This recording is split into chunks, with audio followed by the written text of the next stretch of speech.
I think that's what I'm worried about. It's a slippery slope, and then we're just going to start seeing more and more content there. Then just people are going to give up, and there's going to be like a atrophy of thinking where they're just, okay, just threw this through the model and this is what it spit out, here you go, and that's done. That's kind of worrying to me.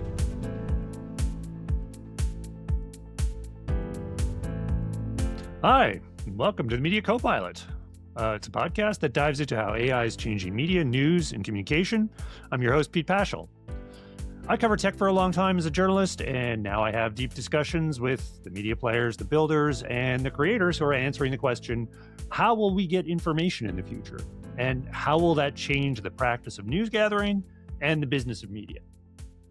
I'm excited this week to talk to someone who's shaping the minds of many young journalists and communicators. It's Kris Hodgson-Bright. He's a professor of digital communications and media at Lethbridge Polytechnic in Alberta, Canada. I'm also from Alberta, but that's not why Kris is on the podcast. He's actually made AI central to his curriculum.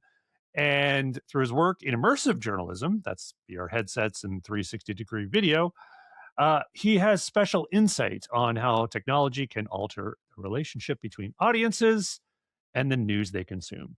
Kris Hodgson-Bright, welcome to the Media Copilot. Thanks so much for having me. It's our pleasure. I'm really glad you could make it. So I gave the short version just then, but you tell me, who are you? It's a good question. So I've been teaching at Lethbridge Polytechnic the last 14 years. And before I was an instructor, right after I did my degree in university, I worked in economic development. And I also worked for various newspapers on Vancouver Island, in Parksville and Qualcomm Beach. And then I worked for newspapers in Westlock, Athabasca, Beaumont, and Devon. And then economic development was the type of organization that brought me to Lethbridge back in 2009 and introduced me to Lethbridge Polytechnic, and been teaching here ever since. And it's been great. It's a lot of fun working with creatives every day, and a lot of fun students who are very excited to see how things are evolving. Nice. How long have you been teaching? Yeah, 14 years. Wow. Okay. So there's been a lot of profound changes sort of since the beginning of sort of social media, and then when digital was really taking off. Obviously, it had been a thing for a while, but I'm sure you witnessed what effect it was having on journalism through your work in newspapers. So I got a lot of questions, like a lot of them having to do with the state of like communications and journalism and how it's being taught. But tell me a little bit about, what has interested you the most as you've been teaching this, and what has sort of changed the most in terms of how you teach things, and whether that's been brought about by technology or your students' reaction and their use of it. How is teaching students about all these things different today than it was when you first started out? Yeah, it's changed a lot. So when I first started teaching 14 years ago, we published 9 newspapers a semester, so 18 newspapers a year. We were a powerhouse. We were creating a lot of content, and students are writing about student-produced newspapers. Exactly, right? From start to finish, all their own interviews and photography, and then we do all the layout in InDesign. And so, we've really shifted from, instead of like feeding the beast, where we had to create that many newspapers, we now do 2 newspapers a semester, and we push everything to lethbridgecampusmedia.ca. So a real online first kind of focus, and then we share everything through social channels that way. Well, do you do just as much content, and now it's just sort of spread out, or is it still like 2 newspapers worth of content? Like, it's good. It's about 2 newspapers worth of content. But whenever students are creating work, what's really nice, because we have a television station, we have a radio station, and then we put together newspapers. And then in this semester, we're doing also a magazine, which we're celebrating, I think, the 41st year of this Expressions magazine. So pretty amazing stuff. But it's a lot less content production, but it's really nice with these various mediums. So television, radio, or print, they could potentially do the same story and have that all in one piece online. So really nice. Interesting. So I'm curious, like, how the students are thinking about using and interpreting AI now that it's like, obviously that's the biggest change in the last few years. when it first came on the scene, I guess that was sort of toward the end of 2022. Obviously, it was a big splash. How long did it take before it was something you started to integrate into what you were teaching? Yeah, so I saw it happening, and I've I've done a 180 with kind of my thinking about it. When it first came on the scene, I was like, "Oh, great," because then I started like seeing it with students using it instead of using their own minds to think, and they just throw it through ChatGPT or whatever and spit Are out you talking their about they're actually piece. submitting assignments or articles that are clearly AI written? Is that what was happening Yeah, like right there's away? a couple that Oh, came wow. through. Not everybody, but they were just having those conversations when they came up at first, and it's sort of like, okay, were you crunched for time? Explain what happened. Did this whole story fall apart on you? So having those conversations has just been really transparent. Where actually last semester I brought in a Lethbridge based business who has integrated AI into everything they do, and now they're coming up with solutions for various industries. And so I brought them right into the classroom, talked about it, at least because students are using it anyways in various forms. And really, what I was encouraged is that to do it with brainstorming for sure. If they're stuck on ideas, hey, what are the hot topics right now that people are thinking about? That's great. And then I just said, keep your critical thinking going and write your piece. And then what I'm doing, and I've actually created two bots with the Lethbridge company looking at how to investigate bias. So once they're done, looking at it, putting it through and say, have I done a good job of representing all sides? So I really like that idea. And then the other one that I'm just doing right now is the historical context. So if anybody's new to the community here in Southern Alberta, they'd say, okay, I'm writing a story about, for example, we've always talked about having a third bridge here in the city, but city council has been reluctant to put that on taxpayers. So you can see that historical context of maybe, yeah, we've been talking about this for the past 30 years and people have been grumbling about it and needing it more and more as part of our city grows past 120,000 people. So just so they get a greater context of what they're writing about, like, oh, this is not the first time the story has been done. Nice. That's actually really interesting. I like that you picked those two applications because there's usually a lot of focus when you're using AI in the process. It's like, well, like, what about like how can you make it more efficient? What about speed? Right. But with attacking bias and historical context, it feels like well, how can we upgrade? Like, how can we actually like provide the better material to create the stories that we're doing or and sort of improve them a bit. Yeah. That's really cool. Yeah. Those seem very I wouldn't say they're obvious, but they seem in high now that you've said them like, oh, I could see how both of those are actually really helpful for local journalism, historical context particularly. Yeah. Was that the main motivation of sort of figuring out what would best serve your community? And Totally. that's Yeah, why you I sort was, of is thinking about, yeah. okay, from my feelings about AI at first, I'm like, oh, this is going to be brutal. We're going to get a bunch of AI slop and stories coming in, and it's just students will no longer be worrying about getting those interviews done because they'll make them up. And then it's evolved where I think it's great now that if we can integrate it in those ways with those two specific bots that were created for us, it's really cool. Just like targeted on the side research to really enhance their process, and so they're doing these great stories anyways. I just thought these are two applications that I think could be really worthwhile, and I continue to wrap my head around how we can do other things, and even like the idea of like you've probably mentioned this in your podcast many times, but notebook LLM, about how if you put the resources that you have, all that research material, and then you can like query it and ask it questions instead of like trying to sort through hundreds and hundreds of documents. So those applications make a ton of sense to me, and I'm always open to more, but these ones make the most sense to me right now. Yeah, I find Notebook LM very helpful for something you want to dive deep on.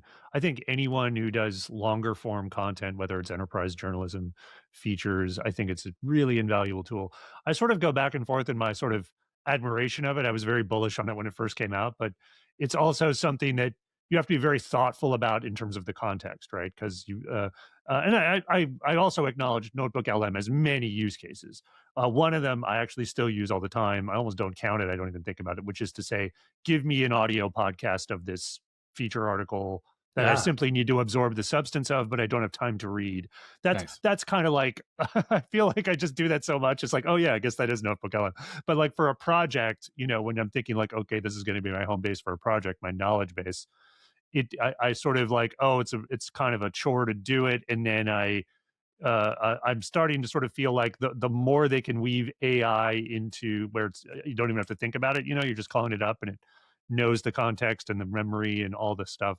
I'm feeling like it's almost two arms, right? Thoughtful tools and sort of shorthand tools. I don't know. Nice. Now I feel like I'm interviewing myself a bit, but I mean, like, I It's don't okay. know, Yeah. like what I'm talking about though actually informs my next question, which is sort of how you're teaching AI literacy to your kids. Cause obviously there was an issue early on with slop and maybe you sort of fixed that up, but maybe it's sort of an ongoing thing. Like what are some of the ground rules and just sort of tool guidance, as I was sort of talking about there, that Yeah. you kind of have to give as a primer to everyone coming through your program.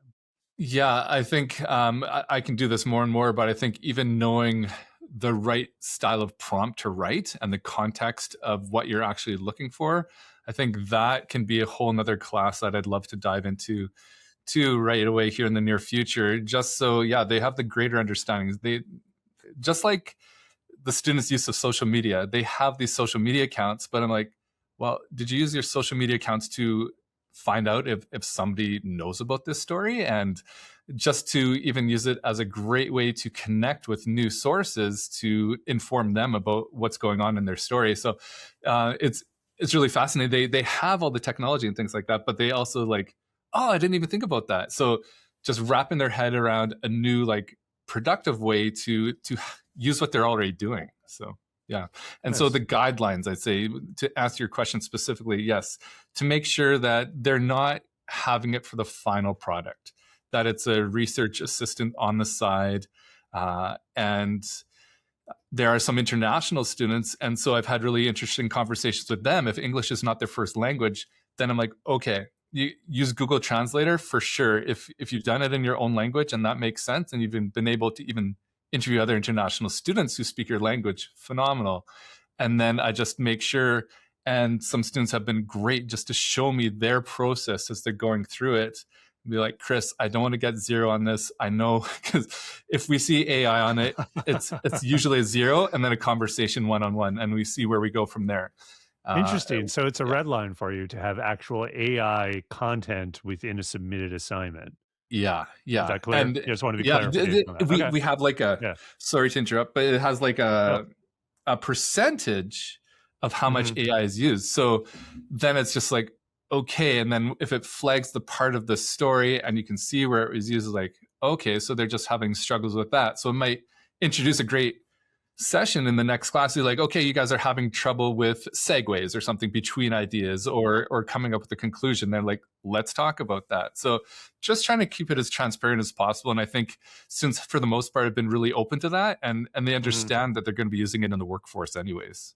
Yeah, I don't want to go like too deep on this point, but I think it's worth sort of chatting about a little more on the red line and what constitutes going over it, because it's very common. No, a lot of places, in fact, I would say the vast majority are like we use AI in a lot of ways. We don't use it to write stories. There are exceptions.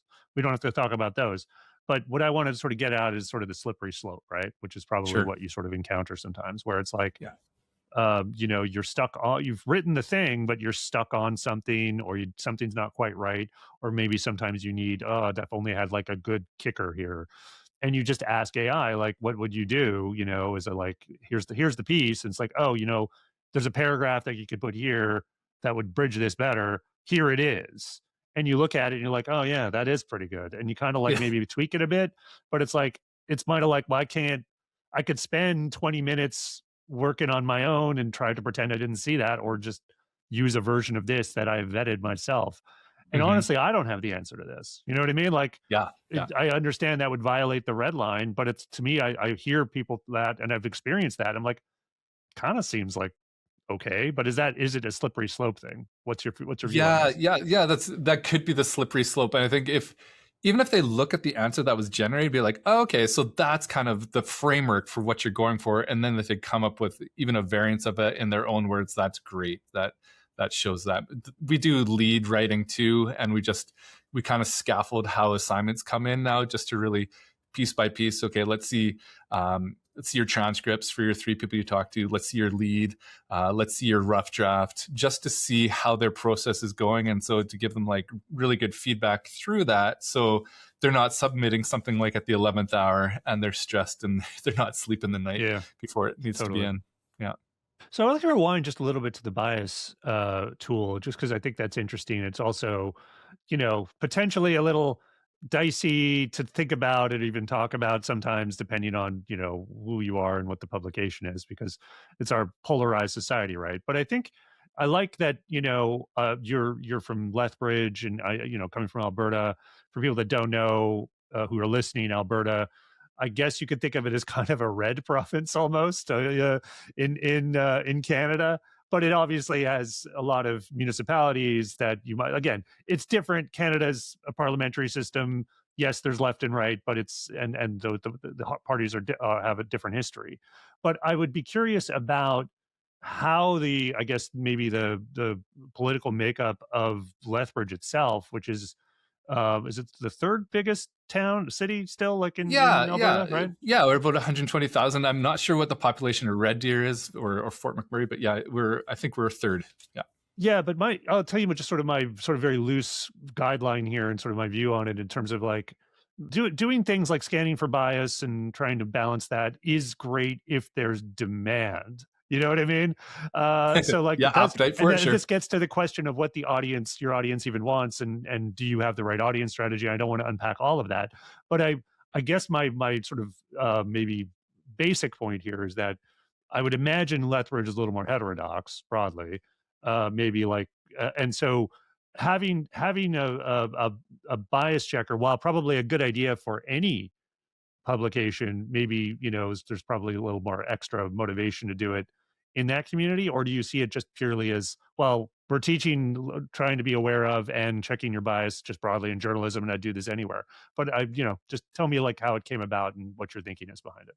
Yeah, I think, well, it has a lot to do with even looking at the erosion of trust in the last 6 years and through the pandemic, and how the media reported on the pandemic and how it either created aversion where people are strongly for vaccinations or against. So this is a way to, like, even if we're writing scientific stories, to see if we've done a really good job of informing the public. Are we being transparent in how we're delivering the stories? Who are even the sources that we choose for our stories? I think, yeah, it's a great service that we can provide to the public. And even for those people who are going into public relations and comms, for those who are not the journalists in the crowd, to think about, okay, who is our audience? How are we trying to inform? And how can we do the best at that? And so I think just checking the bias, I think, is so important. For our stories, obviously, we're not going to find the conflict in every piece. I'm looking for at least 2 opinions on any subject. They could be complementary, but at least that we acknowledge the other side of the story. And I really like another publication, the Narwhal, that have done a really good job, yeah, in Canada, of like even looking at like 10 different perspectives in a piece. And I think that's so valuable because, yeah, with us going so polarized in the last few years, it's really sad just how it's breaking down conversation, and how if we can find ways to bridge that and bring people back together for understanding that it's not just he said, she said, and there's just 2 opinions on a subject, but to just explore that further. And so the bias thing is just to ensure that, yeah, they've done that service to the public. Yeah, makes a lot of sense. Sort of shifting gears here for a little bit Sure. to Yeah. jobs, because I feel like that's prominent on the minds of many people coming out of school, Yeah. and it's been, suffice to say, not great in the media for quite a while. Um, it's ups and downs certainly, and I don't think this is fully attributable to AI, but I do think the job losses of the last few years, it's been a factor in terms of how people are thinking about retrenching in down markets. And certainly, like that's a lot of chatter. But the point is, like, there's a lot fewer journalism jobs today than there were like 10 years ago, I think, Yeah. all throughout North America. So, how do you sort of help people think about that? Again, I realize you don't just teach journalists, but the media landscape changing obviously affects everything: public relations, marketing, everything around it. Like, what do you sort of prep your students for, and how are they thinking about that? And then I have an AI related question right after. Okay. Yeah. So every year, at least, we are engaging face to face with an industry advisory panel. So it's journalists, it's public relations, it's comms, it's a whole variety of that media landscape, like you said, to ensure that we're meeting the needs of the students once they graduate, that they're actually going to find a job. And so, yeah, it's having these conversations with the students on a constant basis, look at how the landscape is changing. We've changed our curriculum radically in the last 14 years, and we're even, again, going to be modifying our diploma program, where actually we will be integrating our digital communication and media program with a multimedia production program. And so that's connecting with students who are journalists, public relations, but also then the people who are making the websites and they're coders. And so it'll be this really interesting mix of students that we just kind of constantly evolve. And we're looking to integrate, I think, AI even further, but also looking at the algorithms and understanding how to best then, as a business model, provide value to your clients, whether it's ads and revenue and generation and things like that. So yeah, it's really exciting. Interesting. So, question about the other side of that, which is the people doing the hiring. And I know you're not them, but I kind of want to know like the perspective going in there. So there's a lot of concern in businesses, newsrooms and PR firms included, that are thinking about the entry level work you would typically give someone who's new or an intern, that maybe AI does better now, right? Like, and do we need those positions, or do we need people doing that stuff? Now, again, I think it's a great area of concern for these businesses, because they recognize that, oh, we need junior people, because then we need senior people in the long term. But there's this sort of push pull between that need, serving that long term need, and also sort of just being AI forward and efficient and competing with the people who are using these tools, right? So, like that, how that affects how entry level people even approach the market, I think is something that is still being figured out, but being figured out by people like yourself, I think, and your students. Like how are you sort of prepping them for that? How do you make sure they're best equipped to go into a business that is sort of thinking about this in this way? Probably maybe even thinking about paring down the kind of roles that they are applying for. What guidance do you give? Yeah, to make sure that when they're looking for that first job, that they're first of all willing to move, and so that the jobs may be going away, like in larger Like move centers to and things another like that, in job, urban like centers. somewhere else. Yeah, yeah, move across the country. Be prepared to move to find that job I see. to Move, do that. move. Got it. Yeah, like physically, but yeah, but Go also where the the nice jobs thing are. about yeah, I wish I would have done this, because through my degree, like my 4-year degree, I didn't have this opportunity. But with our 2-year diploma, the last course that they take is an internship. So they have to do 150 hours working with a business. So at least they have that sneak peek to see how much maybe AI is integrated into their business, or other ways that they are serving their clients in the best way, and to, again, stay efficient, up to date. And part of the reason, again, why I brought in this AI Lethbridge based business, they just started up within the last few years, and I've been invited to a round table with other AI keeners in the city in different industries and sectors. And I think just to make sure that I'm interested in that, and I threw myself in the deep end, even to lead a small business class for small business owners for 3 weeks on AI, and just to force myself to learn about it, all the best apps and programs at that time, to see what was there, what could you be integrating into your daily work cycle to make you more efficient. And so just being aware of those and having those constant conversations with industry, because it's nice now that with 14 years, I can call upon multiple students and what their areas of expertise are. Maybe they're a great guest speaker for the next class. To be like, hey, this is how we're using it, and let's introduce your students to do this tool as well. Nice. And what do you use in your daily work cycle, just besides Notebook LM? Yeah, for me, it's still fairly limited. Like silly things like, if it's need a grocery list and you're thinking of what do you need for the week, boom, boom, there's their grocery list, everything you need for a bunch of solid meals. But when it comes to actually work, it's really when I start looking at specific, like if I'm freelancing and doing things like that, if it's building up research on the side. But it's, unless I'm like actually teaching it, it's rare that I'm actually using it myself, unless I can find those practical applications that I can then transfer into the classroom. So looking for all the latest and greatest, but do you and then find teasing that out.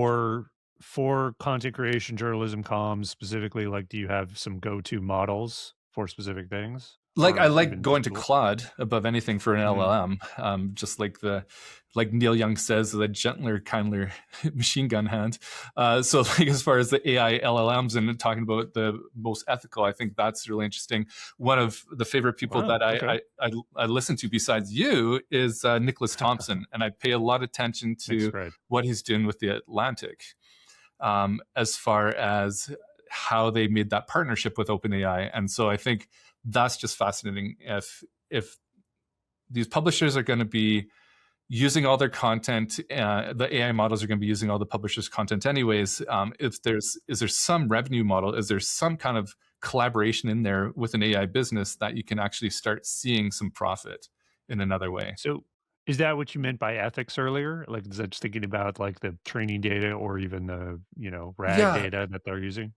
yeah, I think, yeah, when it comes to, yeah, when I talk about ethics and which LLM to use, I try to look for, yeah, the one that's not going to be taking as much of your personal information, or that you don't have the fear of any like private information being leaked then to the public. So as far as just, yeah, that understanding the responsible use of the material, and knowing that anything that you could possibly put into AI could be seen by the public, and just having that understanding of where that information goes. Yeah, for sure. So data privacy, obviously you can turn that off on almost all of the major tools in terms of retaining your data for training. Otherwise, I think it's, generally a cloud service like any other. Um, and then, the copyright part of it is interesting because all the models have trained on the whole internet. Um, and I think it's almost like, not that that was okay, but it's in terms of pragmatic uh, outcomes. I think that's sort of that the ship sailed on that. Yeah. Again, we'll see what happens with the New York Times lawsuit and everything else. But I do feel like there's sort of a licensing of RAG or search or whatever you want to call it that's in play now, and there's a lot of deals being made. Does that factor in at all in terms of how you think about ethics? Also, um, you know, not just in terms of copyright, but in terms of the ethical use of AI and teaching that, things like disclosure and governance. Do you spend a certain amount of time on that in your programs? Yeah, I'm actually teaching it right this semester, media law and ethics. So again, yeah, looking at, even when it comes to, like, right now we're talking about defamation, and we'll be getting into copyright, and just knowing about when and how they can use material, or at least, again, being transparent with the public. This article or this press release was written using AI or something, just to show that, again, the process behind the scenes. But yeah, I think the ethical use, trying to understand the best way for privacy and information, that if this information is being used in a certain way, that, again, the public knows about that. I think that's where you're going with your question, and if I missed Mhm. that, I'm happy to answer it a different way. Yeah, well, the disclosure element I think is really important. I also think it's, when you get into situations like the one I described earlier, where there's a tiny bit of AI, how Right. much disclosure is needed. There's also, and again, not presuming I have all the answers to all these questions, but it's like, um, the platform matters. Like, you look at something like LinkedIn, and I would argue today there is an expectation that a great deal of what you're seeing on LinkedIn is AI written, and I would wager in terms of people actually disclosing, it's probably less than 1% Oh yeah. of the AI content that's being out there. So, does that give everyone who's using AI to write posts license to not disclose? Maybe. I don't know. Like, it's just up Right. to, so I think there's all these sort of things spinning that uh, might affect your disclosure in some ways. And again, I also think disclosure isn't a binary. Like, it's not necessarily yes, no. You might have a policy somewhere that describes how you're doing social media that isn't on every post, but is Mhm. findable. Yeah. Like those kind of things would be sort of how I think a comprehensive policy around disclosure. Anyway, And I even don't know if found it there's a really question there. interesting. Yeah, a Lethbridge business, even to like one of their clients, what they do is they get, okay, here's a solution that's totally organic, and then if you want, we can use AI and create a solution for you. This, and so each of those have different price points. So depending on their budget, they might be leaning more towards the other one. Do you want something that is used with real actors, or do you want AI extras in the background of your video? Do you want an AI post in your social media content? Or as we've seen in the last little bit, especially with like McDonald's and various companies, when they use AI, there's a huge pushback. And so that's even happened here with companies using AI in their ads, and how people are kind of get a bad taste in their mouth. So it's just like, again, really understanding the audience. And it's really interesting just to see even the appetite for it, how it's shifted even going into this new year. Yeah, it's interesting how once you disclose and people know it's AI, it's almost like quality doesn't matter on some level. Not for Yeah. everyone, but it's like they're like, "Oh, it's AI. I don't even want anything to do with that," which is, an understandable reaction. And regardless of like whether it's accurate or whether it's good or whatever, I find that very interesting. I keep trying to probe that and see how that what that means for content and also how it's changing. I know you've worked in immersive journalism. I mentioned before, it seems like you've done a lot of work there. I'm curious, like, what has that taught you about, and as I was just sort of alluding to a second ago, that the relationship that audiences have with technology, and also just like what's the state of immersive journalism today? Yeah, like it's been fascinating because I did my master's through the University of Alberta on immersive journalism, and so it was specifically 360-degree storytelling. So that was at the time New York Times had the Daily 360, CNN had their VR work that was going on, and it was really exciting. And so I thought, yeah, let's dive into this. How can we find a model for this? And so what I did as far as my master's work is that we actually created a mock disaster. And so we worked with nursing students, policing students, and paramedics, as well as our students, the journalists. You drop upon a scene, and then what happens? And we actually did one concerning overdose, and we used 360-degree cameras. And then what I did as part of my focus groups was I looked at medium theory. So medium is a message, famous, again, Albertan, Marshall McLuhan, and looked at the difference between a printed piece, audio piece, a television piece, and then that same piece in virtual reality, where essentially the story is all around you, and using those 360-degree cameras. And so understanding when and what type of content was appropriate. And so looking at like Noni de la Pena or Chris Milk as a couple of people for, again, inspiration about what they're doing. But I presented to the Radio, Television, Digital News Association in Toronto, to all the players across the country. And again, there was no monetization model. And so that still has not come around.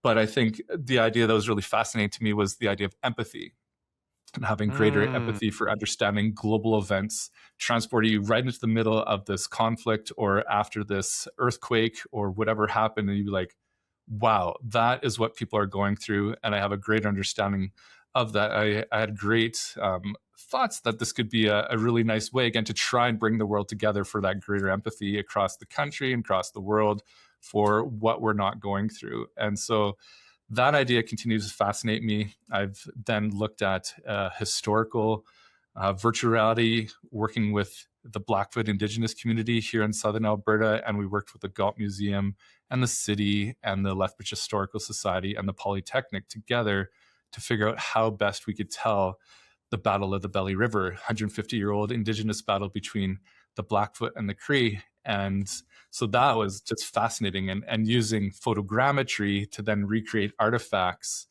that people really can have access to in a museum, because nobody wants to touch these things because they're so valuable. But then being able to go into VR and being able to pick up the objects and things that were used during this battle and understand it that way. So that was really fascinating to me. And so I think for me, what I'm leaning more towards is not so much the VR experience, because there's still a bit of that's a jump for people to put on that headset, but at least to immersive storytelling and how can we engage our audience. And I think for photogrammetry, I see really exciting things where if you can get an artifact of whatever you're talking about in your story and a 3D model of that, and you can rotate it, whether it's like with your finger as you're browsing and things like that, or your mouse click, just so you have a greater understanding of like, oh, okay, so that makes a lot of sense now, and that greater understanding for extra context. So that's kind of where things are going. But yeah, it's always changing, always looking for the latest and greatest for next research project.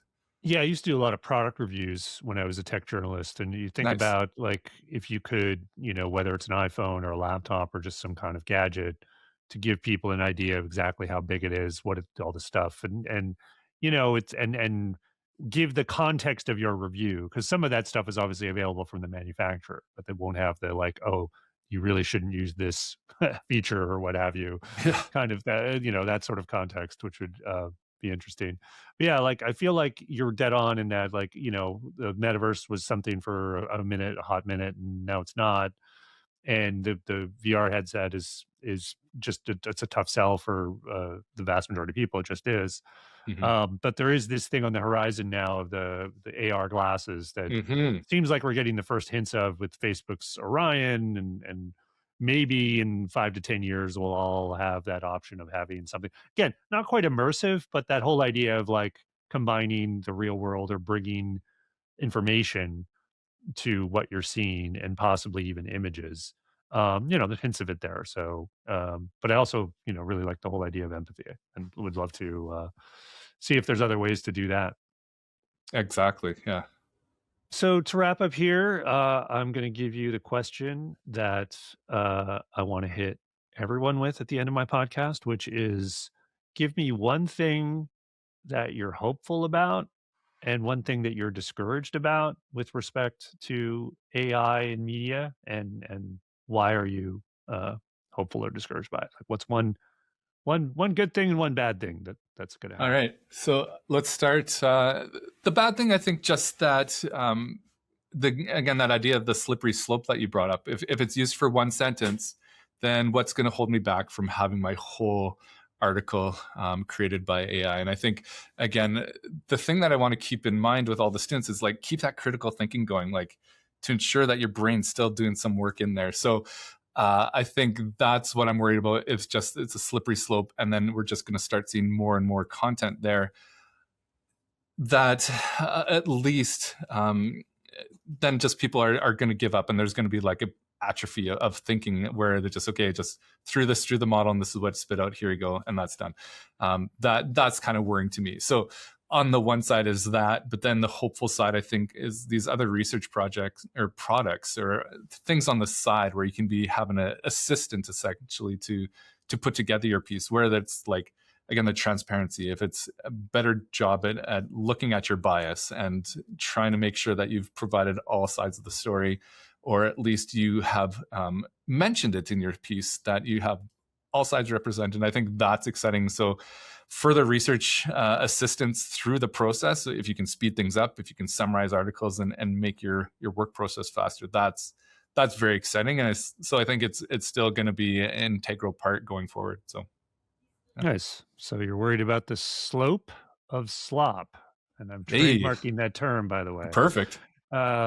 And hopeful about the way these tools can both enhance and speed up the process.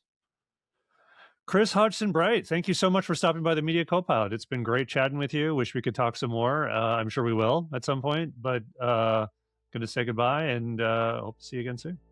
Thank you so much. It's been a blast. Thanks for listening to my conversation with Kris Hodgson-Bright. The Media Copilot is a podcast, and it would be fantastic if you could give the show a star rating if you're listening on Spotify, a like if you're on YouTube, and a review if you're on Apple. All those things really do help the show because it'll put our podcast in front of more people. This podcast is produced by Michelle Musso and Ryan Huntington of Musso Media. Look for their link in the show notes, and don't forget to subscribe to the Media Copilot newsletter as well. Thanks again for being here and following the podcast, and I'll be seeing you in the future.